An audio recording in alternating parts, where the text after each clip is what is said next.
Kännykkä-terveyssovellus hyötykäyttöön. Video 3. Huawei Health terveyssovelluksen käyttöönotto.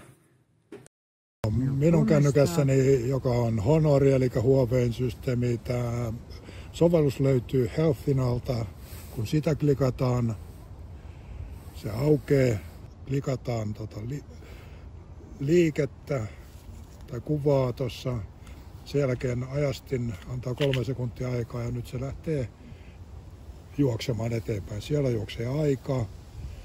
Sitten sinne tulee karttapohja, mihin se piirtää koko ajan sen reitin, mitä sinä teet. Ja tästä saa sen keskeytettyä, jos tulee pitempi paussi. Ja sitten jatkettua, siihen tulee vihreä pallo ja siinä nuoli, niin sitä saadaan jatkettua. Ja lopussa sitten se keskeytetään.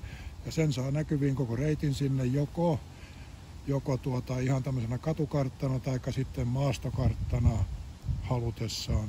Ja se on siellä tallessa niin kauan kuin jaksat sitä katsella vuosia ja vuosia, jos ei mitään häiriötä satu.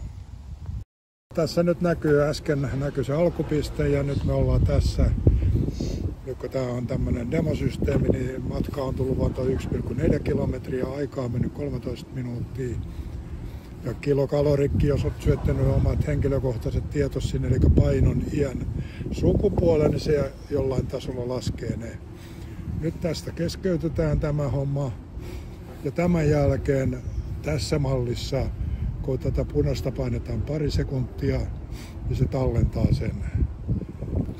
Ja täältä näkyy nyt sitten, että kaikki jää tänne.